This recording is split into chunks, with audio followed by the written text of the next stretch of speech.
Hello, comic book guys and gals, and welcome to Comic Mag Musings.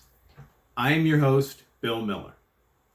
Today, we're doing part 2 of the Peanuts in Comics video series. The first part, we started out with some Nancy comic books and some Tip Top comic books. Today, we'll finish up with the last couple Tip Top ones we have, and then move on to the title-specific Peanuts comics that we have. So these are just the comics in my collection. They're certainly not exhaustive, but they're kind of neat. They're kind of fun. Most of them are in mid-grade condition, some of them lower grade. Unfortunately, one of them that is probably my favorite is probably in the worst condition. But let's get started showing and telling. We have Tip Top number 214 from 1958. And this one's definitely got some water damage. But most of the Tip Top issues were headlined by Nancy and Sluggo. You see here, at this point in time, called Captain and the Kids. Started out as the Cats and Jammer Kids. And then the creator didn't own the name, so he moved to a different newspaper and started Hans and Fritz, and then changed that to Captain and the Kid. And then we've got Snoopy and Schroeder, of course, there. We've got issue number 212 from 1958.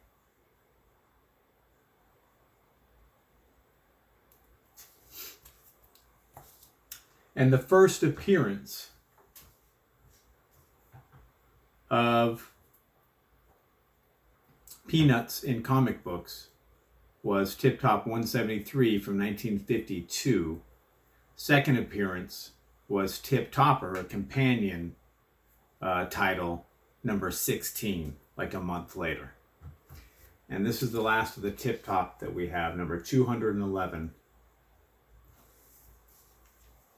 And here we go. We've got a snowman, Charlie Brown, and Linus. Now, whether or not that's Snoopy, I don't think so. I don't think they did any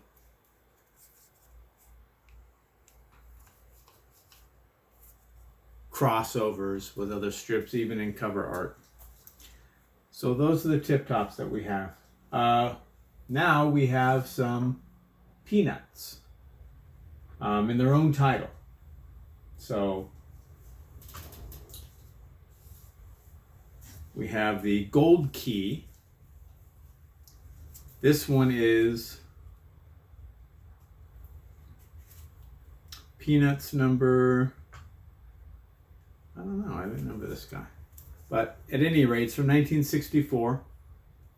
Dale Hale on the cover art. And these Gold Key ones, other than one, I think they reprint Dell issues. So this reprints a Dell issue.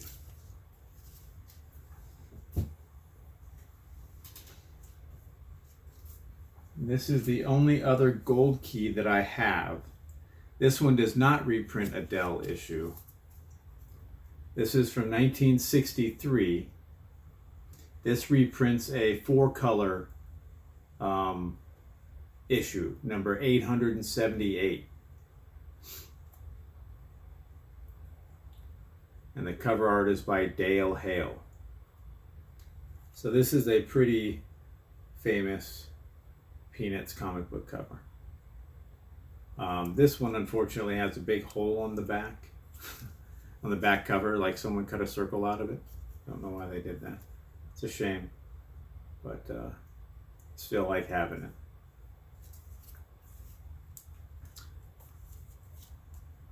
And then we have the Dell issues. So we've got number 13. This is the final issue of the Dell series. This is from 1962. The interior stories and art are by Anthony Pokernich. So Dale Hale is probably the most prolific of Charles Schulz's assistants. Charles Schulz would do some of the Peanuts comic book stories, but they were usually done by his assistants, both written and drawn. Dale Hale did the majority of them. Anthony Pokernich was after Dale Hale. I can't remember, there was one more who preceded Dale Hale. I don't recall his name. Here's a second copy of that one that's a little bit worse for wear. So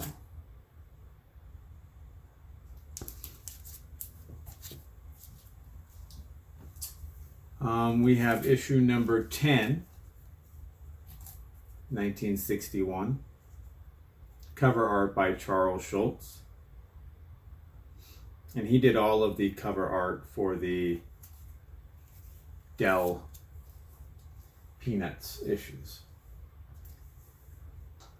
This is number 9. It's got several small stories in it. Let's take a look at this guy. Open it up.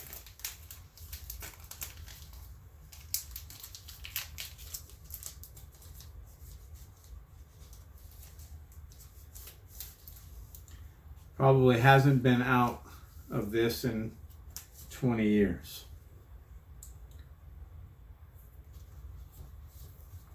So there's the back cover. Twinkles, the only cereal in the storybook package. Isn't that fantastic? That ad on the back. Love it. Love it. So back cover has a little one-page Peanuts story. And front cover has an advertisement. It starts immediately. 1, 2, 3, 4, 5, 6, 7, 8-page Peanuts story. And then we've got a Nancy and Sluggo, probably a 4-page, but let's see. 1, 2, 3. Yeah, a 4-page Nancy and Sluggo story, followed by a 1, 2,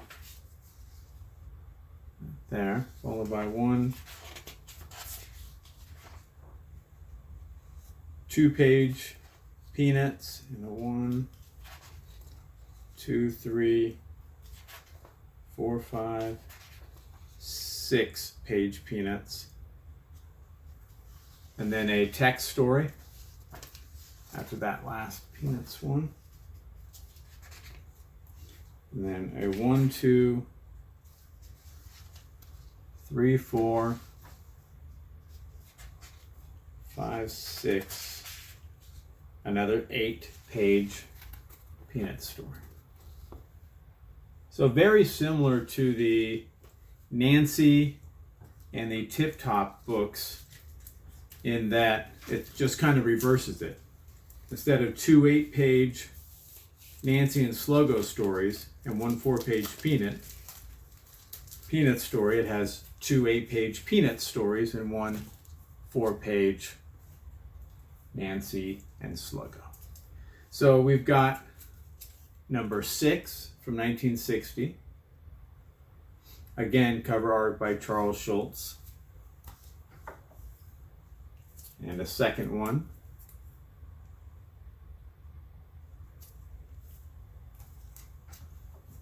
And we've got number 5.